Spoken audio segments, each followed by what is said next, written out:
If you're receiving this message, then we here at the Veritable Bureau of the Scriptures think you have what it takes. We think you have the skills. We think you have the curiosity. We think you have the know-how. We think you have the creativity to work alongside some of our top agents and operatives and dig into some of the biggest and most important mysteries in the whole wide world.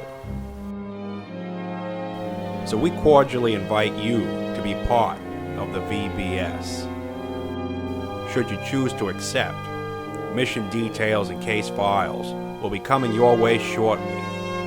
And remember, agents, with God, no mission is impossible.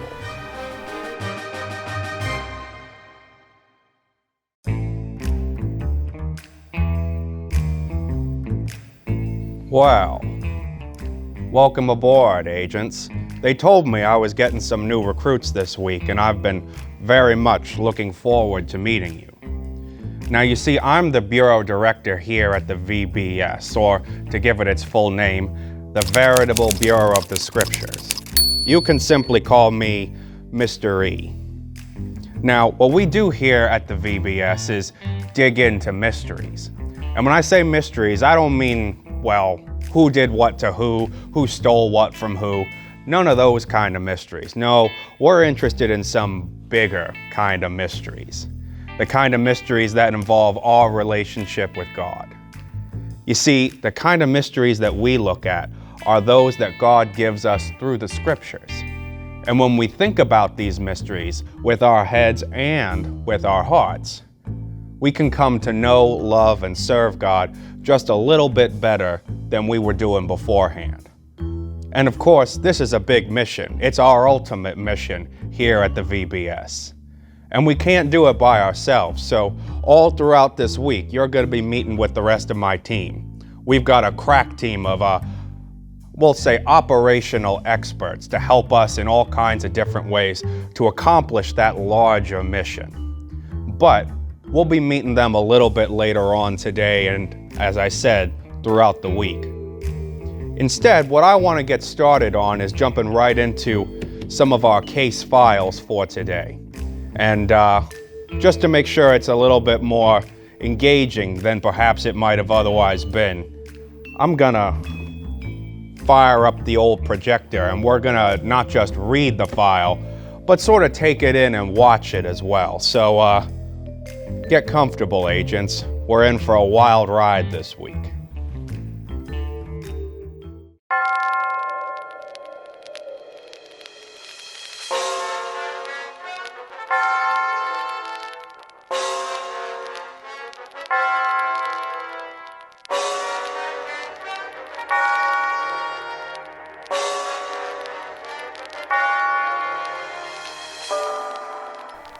Welcome to the VBS Case Files, bringing our agents the information they need to delve into the mysteries of the Scriptures.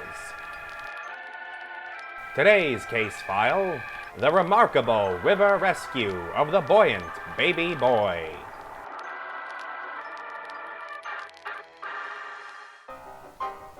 Dateline, the year 1250 BC. The place, Egypt. The family of Israel, God's chosen people, had moved from their homeland down to Egypt. They lived there for many years in peace and friendship with the Egyptians because, in a time of crisis, one Israelite named Joseph had helped save the country from a famine. But after many years of friendship, a new king came to power in Egypt, and he issued a royal decree saying, "These Israelites have grown far too numerous for us. They may cause us great harm if ever they choose to ally with our enemies against us. So we will deal smartly with them. This is what we shall do. All Israelites henceforth shall be slaves. They will work in the fields and they will build bricks and mortar for our construction projects. That way, they can at least do something useful for our country." Thus the Egyptians made the lives of the Israelites very difficult with harsh labor, and along with all kinds of other work in the fields along the banks of the Nile River. But still the people of Israel grew in number. So the king of Egypt called for the women who helped the Israelite women to give birth, and gave them an order, saying, If you help a Hebrew woman give birth, if the child is a boy, kill him. If it's a girl, you can let her live.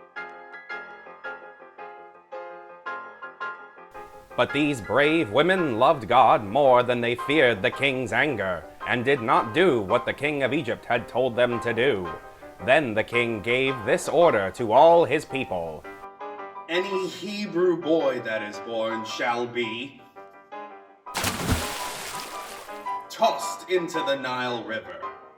But any girls that are born shall be allowed to live. Now around that time an Israelite woman gave birth to a son.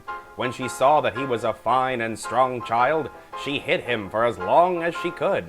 But when she decided she could hide him no longer, she got a basket for him and waterproofed it as best she could. Then she crept down to the Nile River and placed the child in the basket among the reeds along the bank of the river.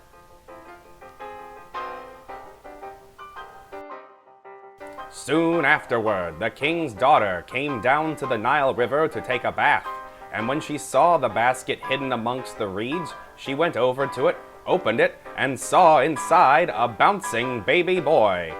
He was crying, and she felt very, very sorry for him, realizing it was one of the Israelite babies. So she wished to protect him, pulled him from the river, and called him Moses. The princess adopted him, and he became her son, and she raised him as her own.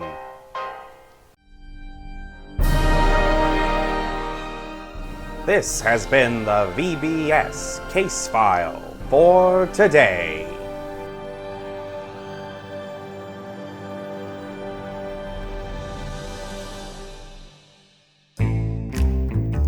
Now that's quite a big case to pick up right on your first day, agents, but I'm pretty sure you can handle it. And again, we want to look at these cases, we want to look at these mysteries with our heads and our hearts. And the thing that stuck out to me as we were watching the case file there is just how God protected Moses, right? Because God had a special plan for the direction that he wanted Moses' life to go. And well, Moses isn't special in that way. God's got a plan for all of our lives. God's got a special mission for each and every one of us.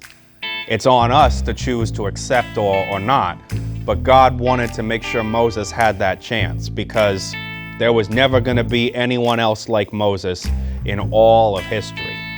And that's true for you too. There's never going to be another you in all the other people that God makes. There's never going to be another Mr. E either. That's a really important message for us to take out of this story.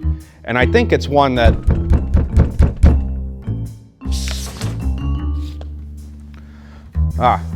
Sorry for the interruption, agents, but duty calls. You see, each day here at the VBS, we get a special code for us to break. Just a little something to help us carry out our mission a little bit easier. And code breaking is an important skill for a VBS agent to have, you see? Because, well, code breaking encourages us to think a little bit beyond the words on the page and try to find a deeper meaning together. And that's a useful skill, whether you're breaking codes or whether you're reading through the scriptures. Now, this activity might be something that's a little bit easier if you're a little bit of an older agent coming along with us here today. But don't worry. You're in good hands with Mr. E, and we're going to work on this together. So if you have your code report already printed out, I'm going to encourage you to have that handy. And let's dig into this here together. Well, today's code looks like a good start, I think, agents, because it just looks to be a simple word scramble. So as you see, each word here has the letters just jumbled around in the wrong order. And if we can figure out the right order for each word, we're going to be able to figure out what this code is trying to tell us. Now I'm going to give you a little bit of time to work this out, and you've got your solver sheet along with this to try to fill in the correct words as you come to unscramble them. Now don't worry if you don't get through it in the amount of time we have at the moment, because we'll be coming back to this a little bit later on, but I'm going to be thinking and working this out as well alongside you.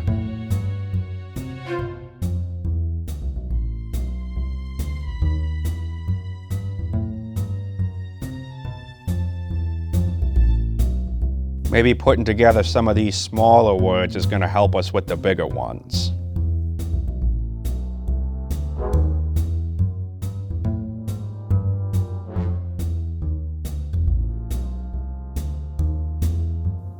Looks like we got some of the same words over and over again, so that might be a good clue.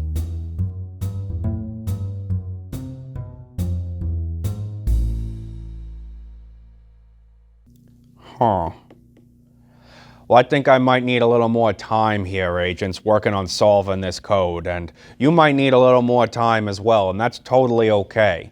You see, all you need to do is pause the video if you want to keep working on solving our code. But we'll come back to this a little bit later on with our time together, because I think it's time for me to hand you over to the brains of our operation here at the VBS. You see, we've got a crack team, as I mentioned before, and well, some of them are a little bit unusual, but they're all very good at helping us to accomplish the mission of the VBS. So I'm going to send you on down to the laboratory and let you meet with Dr. Scientist. Every day, all across the globe, thousands of scientists push and expand the boundaries of our knowledge, the limits of our technology, and help us see our world in a new way. But here at the VBS, we like to take a simpler approach. Well, howdy there, partners. Welcome to the laboratory. Why don't you come on down and sit a while, and I'll fire up the old sign and we can get started. Ain't she a beaut? Now let's go. Oh boy. Well, it's a right pleasure to get a chance to finally meet y'all. I hear tell you're the new recruits that we've been getting here at the VBS this week. Let me introduce myself. I am, of course, Dr. Scientist, resident brains of this here operation at the VBS, and I'm right pleased to meet y'all and welcome you down here to the laboratory. Now, here in the laboratory, what we do each day is use science and scientific knowledge to understand God's creation and God's Word a little more deeply, because that's the business we're in here at the VBS, digging into those kind of mysteries. And we got a humdinger of one this morning, right? Well, you got the story of baby Moses. Little tiny baby gets set in the river, right? Overcomes all these dangers of Lord knows whatever was living in the river, but also a wicked king and terrifying guards and the getting brushed up against the king's own daughter, right? And yet God helps to protect baby Moses through all of that, because baby Moses was unique and God had a plan for baby Moses' life. But, well, you think about that and that sounds like a tall order. That sounds like something real big and exciting, like baby Moses is 1 in a million. And that's kind of true, but also, we're all unique. We're all 1 in a million, 1 in infinity even, right? No one's ever been created like you ever before in human history, and God's not going to make anyone else like you for the rest of human history. You are 100% unique. Now that is a pretty amazing thing to uncover. Baby Moses was unique. God had a special plan and mission for his life. You're unique. God's definitely got a special plan and mission for your life. So as we kind of dig into that mystery of our personal uniqueness and that personal mission, that personal direction God wants each and every one of our lives to take, we're going to be looking at something that's very unique about each and every one of us. And it is right at the tips of your fingers. Yep, your fingertips. Each one of you has unique fingerprints that is unlike anyone else's on God's green earth. Person sitting next to you, different fingerprints. Person on the opposite side of the planet, different fingerprints. every single person unique fingerprints. So what we're going to be doing here in our laboratory today is taking our fingerprints. One, to see how unique we are, and two, just so no double agents come over and pretend to be you, all right? So what you're going to need for this particular science activity is a couple of things. First of all, you're going to want to print off this fingerprint card. Now, if you're working with another agent, you can use both cards, but if you're just on a solo mission today, you just need the one, all right? So you'll need to print off that card. You'll also need to get a couple of pencils, all right? Pencil sharpener probably going to be useful because we're going to be going through the pencils kind of quick. You're also going to need some blank white paper, all right? Just even scrap paper will work, but you just need something you can scribble real nice and dark on, all right? So you're going to need that. And last, you're going to need a little bit of tape, all right? Scotch tape, the clear kind. If you can get the kind that's like perfectly clear, that'll work a little bit better. Not quite that stuff that's kind of clear and kind of cloudy, if you know what I mean, all right? So you're going to want the clear tape, you're going to want the paper, you're going to want your fingerprint cards, you're going to want a pencil sharpener and some pencils. Now, once you've gone and come and get those things, come on back here to my lab table and we'll go ahead and show you how you get your fingerprints from your fingertips onto the card. Well, howdy there, folks, and welcome here to our laboratory table, all set up and ready to go for a little bit of fingerprinting here today. Now, the question is, how are we going to get our fingerprints from our, fingertips here and get them onto our card here, right? We got our left hand on top, we got our right hand on the bottom. Well, the answer for that is we're going to use our pencils, okay? So what we're going to do is go ahead and take our pencil and scribble along onto the white paper. Now, that's a little bit too light, okay? This is not the kind of scribble that we want, all right? We want a nice dark scribble like this, all right? Nice and dark.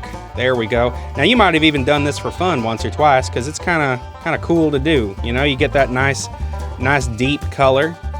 And I can feel underneath my fingertip here where the pencil is sort of starting to rub down. Now, this might be the occasion where you bust out the pencil sharpener, but just to keep things moving along here, old Dr. Sy has just picked up some extra pencils, but feel free to use your sharpener if you need it, all right? So I'm just gonna keep making this nice and dark. Okay, now you can see it's quite shiny on the camera here, okay? Now, I assure you that looking at it in real life, it is quite a dark scribble, okay? It's just the lights in the laboratory that are making it appear, well, nice light and shiny, okay? But this is sort of the brightness that you want if you're doing this at home, or rather the darkness. See, if I move it over here, you can see just how dark that is. All right, so the next thing we're gonna do is go ahead and choose a finger. Let's maybe start with the right thumb. I'm right-handed, so we're gonna start down here with the right thumb. Now, before we start messing around with our scribble, we're gonna need a little bit of tape, because the tape is what we're actually gonna use to take our fingerprints. So go ahead and peel some of it out, maybe about this long from here to here. That's like maybe an inch or two. And then we're gonna go ahead and tear it off. And then I'm gonna use the hand I'm not using to take fingerprints and use that to hold down the tape there, all right? So we're gonna start with my right thumb. So what I'm gonna do is press my right thumb against it and just sort of like move it around, trying to get as much of that pencil graphite onto my thumb as possible, all right? And when I flip it over, you'll see got quite a dark looking thumb now, okay? It's kind of shiny, kind of like the graphite is. Then what I'm gonna do is take my thumb and place it on the tape. Now, you might not be able to see this on the camera, but the tape is sticky side up. It's toward you, all right? So what I'm gonna do is take my thumb and go ahead and try to put it in the middle as best I can of this strip of tape, all right? So right about there, give or take. Now you see when I did that, I've got a little bit of extra tape up here. That's quite important and quite useful because now I can use my other hand to peel the tape off my thumb. And there we go. I've got my fingerprint on there. And then when I set it down on the paper, right like that, that is quite a nice and strong looking right thumb print, and now I can kind of see what my thumbprint looks like. It's got a little bit of a whirl going on, and it's got each one of these little bits where it's sort of like zigzags back and forth up here, or kind of comes down along here, or loops down along that way. Each one of those is unique. No one else is gonna have this thumbprint just like old Dr. Sai here. So what we're gonna do now is just continue on, right? When you're doing this at home, you're gonna take your right index finger next, for instance, or maybe you're gonna go with your left thumb. You kind of do like a 1-2, 1-2 sort of thing, and go ahead and move it all the way down and along, going 1, 2, 3, 4, 5, and then 1, 2, 3, 4, 5, until you've totally filled out your fingerprint card. But I've already gone ahead and done that, and I'll show it to you in just a minute. And there's mine right there, a unique set of fingerprints unlike yours, unlike anyone else who's along with our VBS training this week, and unlike anyone else on Earth. A unique set of fingerprints because I am a unique person, just like you. And, well, let me share something with y'all. Baby Moses had a unique journey in his life, right? He went from being a baby to being a baby in a basket, to being a baby in a palace, to being, well, a person who God worked through in a unique and special way to help his whole people get out of that slavery situation that the Pharaoh put him in. Well, your life might look pretty unique as well. I mean, now I don't want to, go telling my own secrets here or anything like that.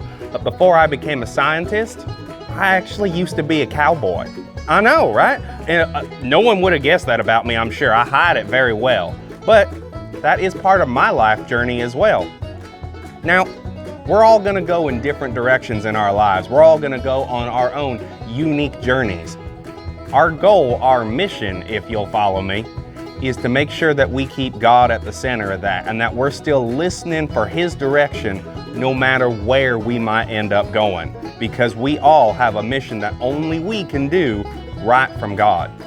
It's a pretty amazing mystery we've uncovered here in our story and in our scientific activity for today. But I'm gonna let you go on back upstairs because I bet Mr. E's probably made some progress on that code that he had gotten earlier on. So I'm gonna send you back on upstairs so you can go talk to him. But thanks for stopping by the laboratory, and I'm looking forward to working with you again this week. So this is Dr. Scientist signing off. Well, that's what that word is. Oh, sorry, agents, I didn't hear you come back in. I've been working away on this code, and I think I've made a little bit of progress since we last talked.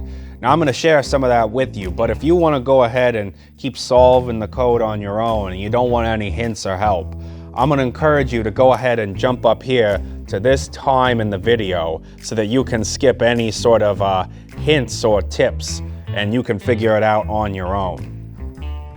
But if you're ready to go, let's take another look at this thing together, huh? Now, I'm pretty sure I figured out a couple of these words because it's sort of the same ones over and over. So I think this means you. And I'm pretty sure this one is an and. Now, some of these other ones are a little bit more difficult, but I'm pretty sure this one over here with the apostrophe says gods. And this one up here is probably a will. I can't figure out any other good combination. And I'm pretty sure this one over here turns into defend.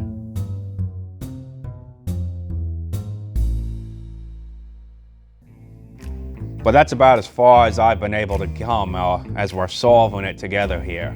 Now I'm gonna keep working on it, but you didn't sign up to be desk jockeys, agents. You came here to be field agents. And so we're gonna go ahead and get you started with a little bit of field training here today. So I'm gonna send you down to our training expert, codenamed Mr. Gymnasium.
Hello there, welcome, welcome, welcome.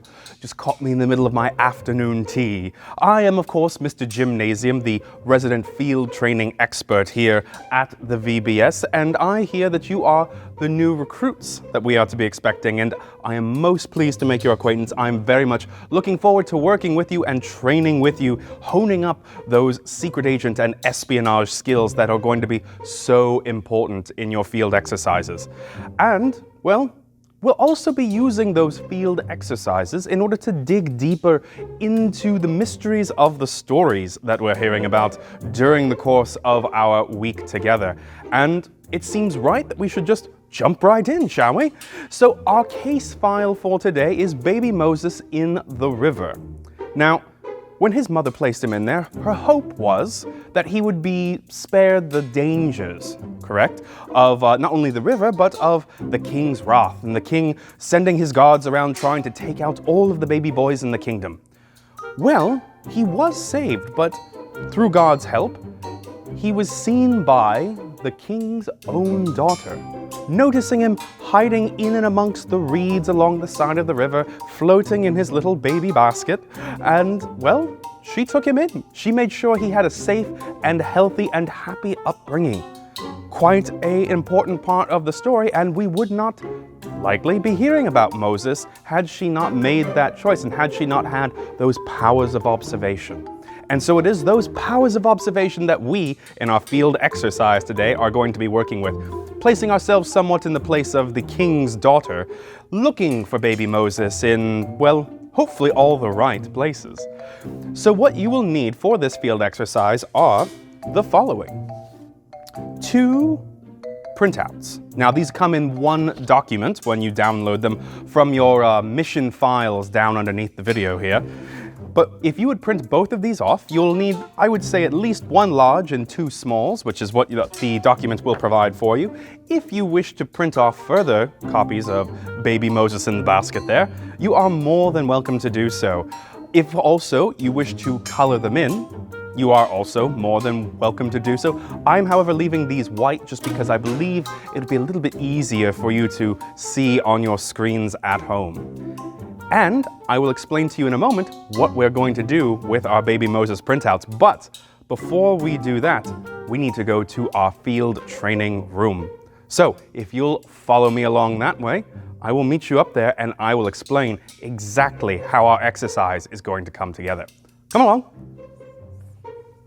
Hello agents, and welcome to our field training room, which we've set up to look hopefully similar to your own living room or family room or wherever you might be watching this from. Now, we've hidden some baby Moseses already in the living room set behind me. When you hide your own baby Moseses for your own at-home field exercise, there are a couple of rules. 1, know how many Moseses and tell whoever's finding them how many they're looking for. That's just a fair way to do this particular exercise. Secondly, Moses must be visible somehow, or the picture of Moses must be visible at least a little bit. So you can't just take Moses and throw him in a box and expect somebody to look in the box to find him. He must be at least a little bit visible just from looking around the room. You might be able to see him at least a little bit. And again, seeing him doesn't mean you have to see the baby part of the photo. It could be the basket, it could be the river waves, it could be any part of the picture. With those 2 rules said though, I'm going to put a little clock up here and give you a couple of seconds to find all the baby Moseses I've hidden in the living room set behind me. You have up to 30 seconds to find up to 6 baby Moseses.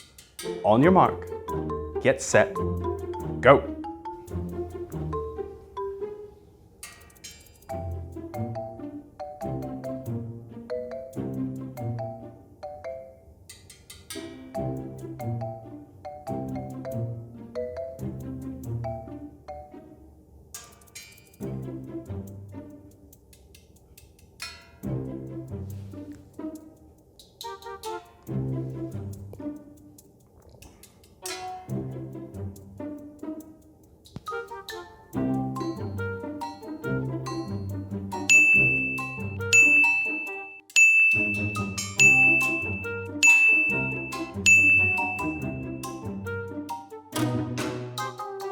How did you do? Hopefully you caught all 6, but if you didn't, that's no problem. You just need to work on your observational skills, Agent, and this exercise is a great way to do that. So you have some practice incoming already. Now, if you did find them all, well done. I recommend one more thing as part of this exercise if you're doing it at home, and that is to give maybe 5 to 10 seconds per Moses that you are trying to find. So if, for instance, you've printed off 8 baby Moseses and hidden them in various places around a room, then you want to give the person maybe about between a minute and a half and a minute or so in order to find all of those Moseses, I would say, is probably a fair challenge. Now, you can make it harder and give less time to find more Moseses, but we want this activity not just to be a good exercise in observation, but to be a fun and fair one as well. So, just a little recommendation from me to you. Likewise, let people know where the Moseses are. So if you've scattered them all across the house, let people know they need to look all across the house, not just in the living room or the kitchen or wherever you might be starting off your particular exercise. So agents, get to observing. I hope you find many baby Moseses to save from the rapid rivers of the Nile. And for our exercise time today, I've been Gymnasium. Pip pip cheerio, everybody. And that should be the last word there. Ah, good, you're back. I hope it was a useful field exercise down with Mr. Nasium in the field training room. Well, as you might have guessed, I've solved the code here, I'm pretty sure. But if any of you agents, and I know it's been a busy day, but if any of you want to go ahead and try to solve it on your own, I'm going to encourage you to go ahead and skip up here to this time in the video so that you don't get any spoilers and you're able to solve it on your own steam. But if you feel like you're ready to go and see how well you did in solving the code, I'm going to invite you to come along with me and we'll take a look at this thing together one last time. So this is where we were at, agents, when you went away last time, and as I said, I'm pretty sure I've solved it. This last word here, Ifadl-sned-nahuf, that was the linchpin for me, but I think once I cracked that one, I managed to get through the rest of them pretty easily. Now, I'm going to go ahead and show you the final solve here, so one last warning, if you're trying to figure it out on your own, go ahead and look away for the next couple of seconds. The final solve here for Psalm 91, verse 4. He will cover you with his wings, and you will be safe in his care. God's faithfulness will protect and defend you. Well, there we are with our code finally cracked, agents, coming to us from Psalm 91. And I gotta say, it's a useful code for us to have figured out because, well, it lines up pretty well with our case file for today and the story of Moses in the river. You know, Moses needed a lot of protection from God, a lot of care from God in order to overcome the dangers he was facing, right? He had the dangers of an evil king. He had the dangers of being placed as a little baby into a raging river, right? But through God's care and protection, Moses was able to come through that unharmed. And not only unharmed, but God set him up a little bit further, right? God gave him a way for him to stay safe as he grew up so that he could follow God's plan for his life. Now that's a pretty useful piece of scripture for us to have decoded and understanding the mysteries of. Well, there's other ways that we can kind of understand some of these mysteries that we're digging into, and I think it's about time for us to head down to the final operational assistant here at the VBS. So I'm going to send you right on down to our workshop, all right? And you're going to meet with our resident mechanic and engineer, whose code name is Artie Feiss.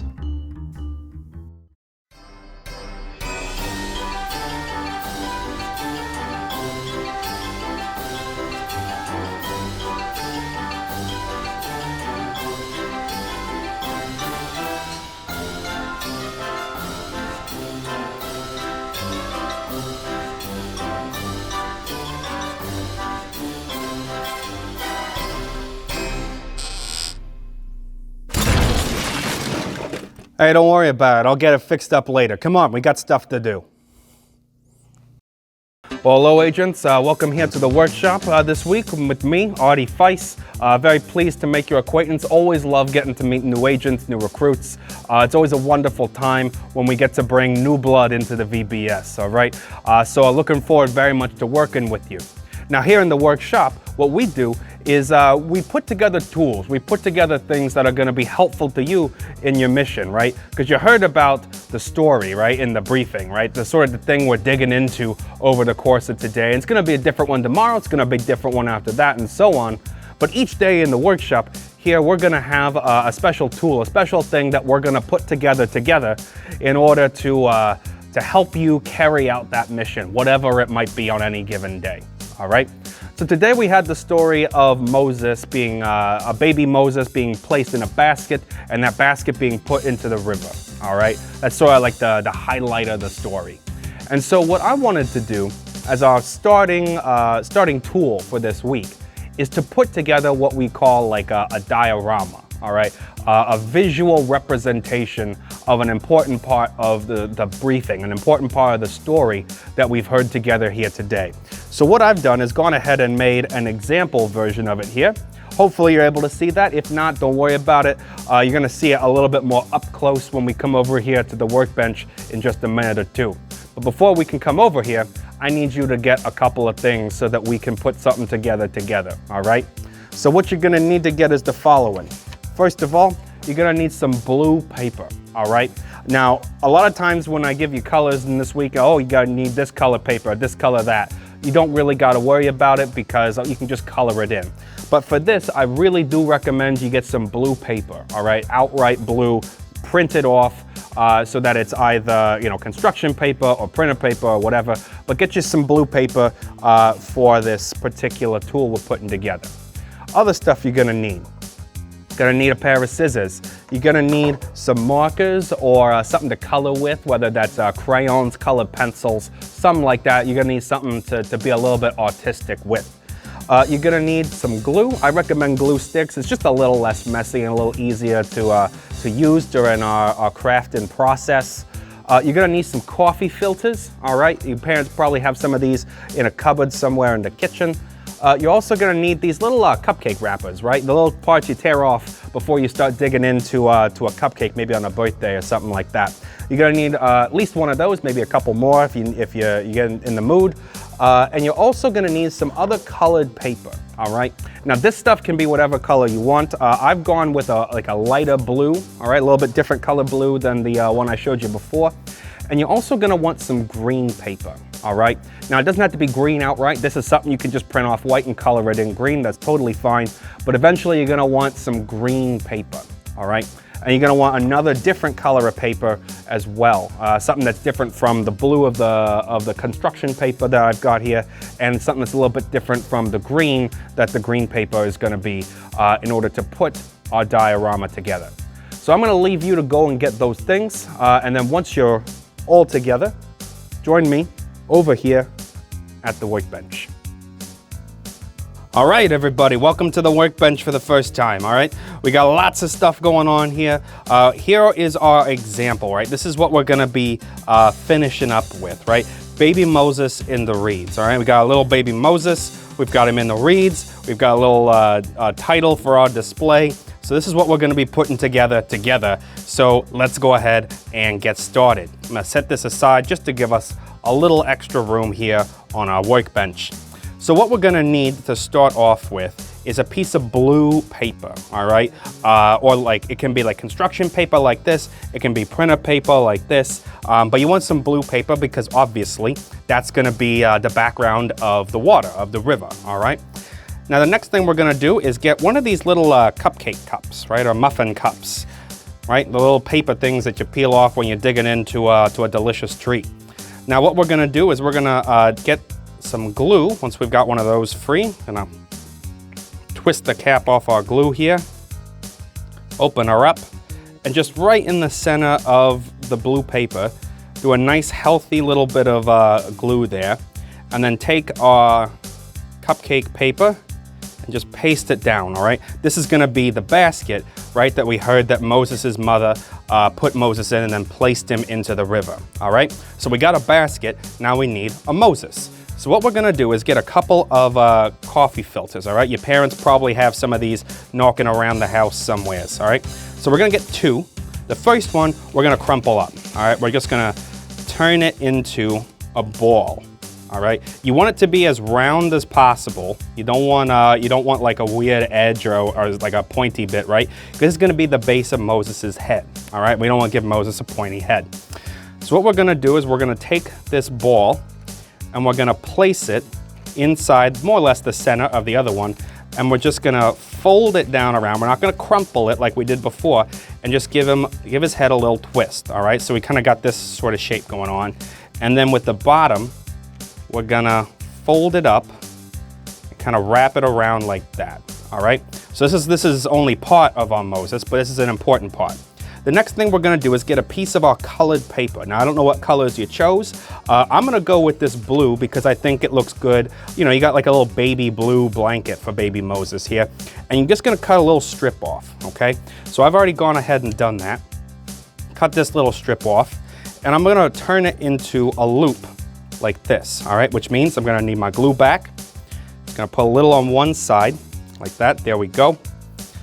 And we're gonna fold it around, or wrap it around rather, and just make a little ring, right? So it looks like that, okay? Keep it nice and pressed so that the glue sets properly. And we're gonna take baby Moses and tuck him into his little blanket, all right? So there we go. We got a little baby Moses in his little baby blanket. Now what we're gonna do next, you can grab your markers and give baby Moses a little face, maybe some hair, you know, decorate the blanket however you wish. So I'm gonna try to find like a nice flat surface so I don't give Moses goofy eyes. And we're gonna go ahead and give him an eye.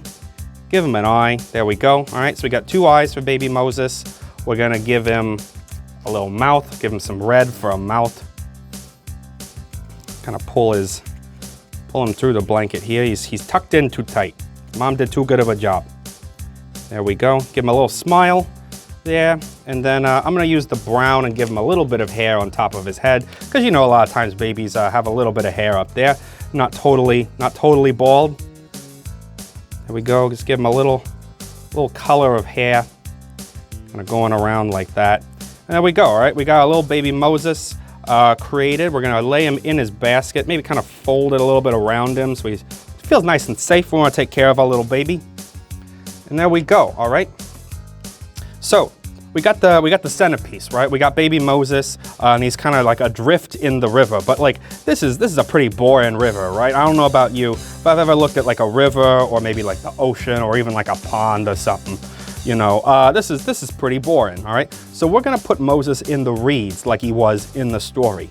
So to do that, we're gonna get another piece of our colored paper. Again, I asked you to get something that's kind of green, or if you didn't have green, to color in some paper so that it looks green, all right? And what we're gonna do is we're gonna cut very thin little strips off. Now I suggest maybe you take your pinky, maybe your pointer finger, something like that, and sort of see how big that is on the paper. So you see how big it is for me, or if I do my pinky, it's about that big or so. And we're just gonna try to like cut lines out that are about that big or so. So I'm just gonna do like a quick cut like this. It's not an exact thing. You know, you ever seen like plants in the river? They're not necessarily the most precise looking things, but there we go. All right, we cut off a little strip like that, and then we just fold the strip in half, and then we cut the strip in half. All right, there we go, like that. And then when we've got these strips maybe about this size, you can cut out maybe, I don't know, you probably want like maybe a dozen or so of these, give or take. You can have more if you want, or you can have less if you want. It's up to you, but I suggest maybe around 10 or a dozen or something like that. We're gonna do what's called an accordion fold, okay? And if you wanna do it kind of quicker, you can put 2 together, and it works pretty well, and it saves you a little bit of time, all right? So we're gonna take the first one and just kind of fold it like that, and fold it back, and fold it forward. Like that, like that. So backwards, forwards, and you see it's kind of doing this like zigzaggy sort of shape here, right? Almost kind of like an accordion, if you've ever seen that instrument before. And then do another one, And we'll get one more in there, and there we go, all right? So now we got 2 pieces of this sort of zigzaggy looking paper, all right? These are gonna look like our little reeds all along the banks of the river where baby Moses was sitting, all right? So what we'll do is we'll take a little bit of our glue, and instead of putting it on this, I mean, you can put it on the bottom of this like that, and that'll work just as well. But what I'm gonna do is I'm gonna do a little bit of like a circle there, and just kind of try to find the places, not too many at once because you don't want the glue to dry on you, but to find the little places where you want baby Moses's reeds to be, to keep him kind of sort of like safe and sheltered, right? So I'm gonna take a reed and pop it there. There we go, and see it kind of like springs up, right? So it stands around him. And then I'm gonna take one and kind of pop it there, put it down, and then kind of pull it up so it stands up. And you see I've already pre-cut a lot of other reeds here, so I'm just gonna put a bunch of them around baby Moses here, just to kind of give it a little bit more of an effect. All right, so I'm just gonna kind of push it down, scrunch it down so that the glue sits, and then you pull it up so that the reed kind of comes back up to life, all right? So I'm gonna put like a couple more reeds. I'll do like a little squad of them going this way, all right? And then squish another reed down, bam, pull him up. Get another one, squish him down, pull him up. Do this one. Ooh, I kind of folded this one kind of weird. It's a little bit thicker than the other ones. So we'll put this one nice and close so he feels safe. All right, keeps him out of the line of sight of anyone that we don't want getting to him. And then we'll do one more like this, and then pull it up. There we go. And then maybe I'll do like 1, 2, 3. And we'll do like a 4th one kind of going that way. All right, so we'll, again, same deal, same business, push it down, pull them up. All right, here we go. We're putting all these reeds in around so that Moses is hidden from the people that are trying to do him some harm. All right, so we'll push that one. There we go, and then we'll pull him up like that. And then I'll take another one, push him down, pull him up. And there we go, all right? We got Moses sort of tucked in amongst these reeds. But you know what? This still looks kind of empty as a river, right? Because most rivers, like, yeah, there's plants in rivers, or there's, you know, the things along the shore of the river. But I'm gonna take my orange marker here, and I'm gonna just draw a couple of little fishes, all right? Just give the river a little bit of life. I'm gonna do like a little family of fishes here, right? They're hanging out with one another. Maybe put one in down here. Maybe do like a little school of them down here. Just kind of swimming along, doing their little fishy things. Do another one up here. All right. Now this river looks a little bit, just a little spot there. There we are. Now this river looks a little bit more lived in, but one of the dangers of the Nile River was that there was crocodiles, all right? You might have heard of them, Nile crocodile. So I'm just gonna draw a little crocodile head in here, right? Because you don't usually see the whole crocodile, it's just this little head sticking up above the water. So I'm gonna try, I'm not a great artist. I can put things together, but I'm not great at like drawing them myself. So I'm just gonna draw him, get a nice long nose, give him like a little face like that, a little head like that. Just gonna draw that around, color it in, do like a little quick color like this with my marker. And then I'm gonna give him some eyes. Grab my black marker here.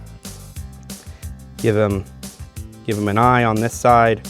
Give him an eye on this side. Give him like an angry frown, right? Crocodiles aren't the friendliest of animals. So we got a little eyes on one side and the other. And then the last thing I'm gonna do, just to decorate mine, is to just, you know, we could give the river some waggles, so that maybe kind of like put a little bit around the crocodile so it looks like he's moving. But then, you know, give the river some waves, some differentiation in the surface of the water. And then last but not least, we want to title this, right? Because we want to be able to look at this and remember what this story is, what's going on here. So I'm gonna go ahead and write up near the top here. I'm gonna kind of try to move this reed, persuade it out of the way. And I'm gonna write up here, Baby Moses in the reeds. There we are. These reeds are really trying to steal the spotlight here. There we go. Kind of bent them away. Ooh, got the S. Not just one reed, there's like a dozen of them. There we go, all right? So we've put together our diorama here. We've put together this scene that we've heard about in the scriptures. Now, if you join me away from the workbench just a minute here, let's talk a little bit about why it's so important for us to maybe enter into the stories that we hear, especially this week, in a way kind of like this. We want to kind of put ourselves into the stories. Well, I gotta say that looks pretty great, I think. You know, you got Moses, you got the river, you got the reeds, you got the title, you got all the kind of stuff that you need in order to understand what's going on in the story here. Because that's sort of our goal, all right? That's sort of the goal of this particular tool that we put together here today. Because you see, boys and girls, or agents, as I should call you, when we put together something like this, we kind of can't help thinking about what's going on in the story, right? When we look at this particular part of the story where Moses is left in the basket, in the river, in the reeds, right?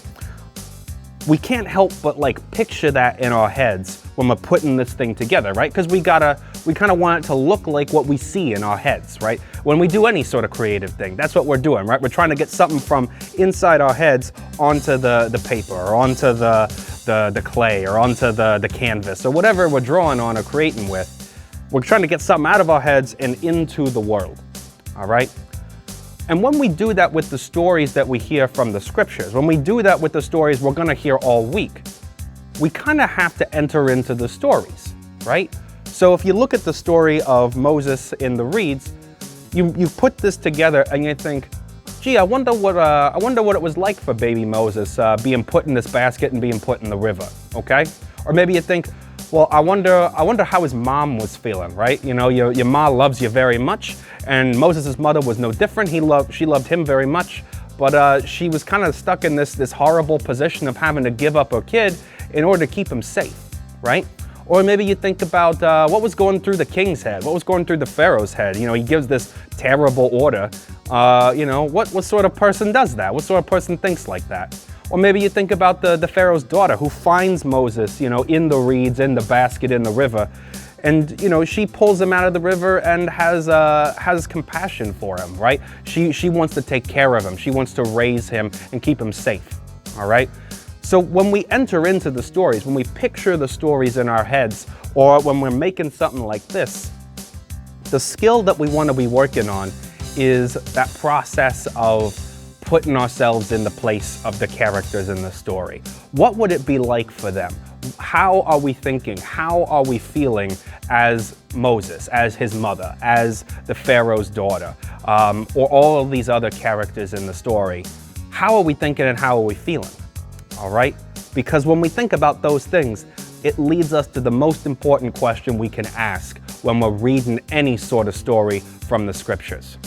What is this story telling us about God's love for us? All right? So I want to leave you with those ideas, right? And I want to encourage you as we go through the rest of the briefings and the stories during the rest of this week to think about them in that way, all right? What are the characters doing? What are they thinking? What are they feeling? And what is this story telling us about just how much God loves us? All right, so that's your mission from Old Artie here. And I'm looking forward to meeting with you tomorrow to put together another wonderful field tool to help you out in your mission so we can put something together. We'll be seeing you around here tomorrow, agents. So until then, have a wonderful field day for the rest of your mission today. Well, that about wraps up our first day at the Bureau together this week, agents, and I'm quite glad you've been along for the ride. Now, it's been a busy day. We've learned a lot. We've delved into this mystery of baby Moses in the river and tried to figure out with our heads and with our hearts some of the mysteries that God has in store in that particular case file. We've learned how we're all unique. We're all particularly special, made by God, right? We've also learned how God has a plan, has a direction that He wants to help our lives to go. And that plan, as a little spoiler for you here, agents, is for us to be with him in happiness together forever. But we'll be learning more about these mysteries and digging into some of those as we continue throughout the week. From all of us here at the VBS for today, though, we're very happy you've joined us, and we want to say God bless, and we want you to remember, agents, that with God, no mission is impossible.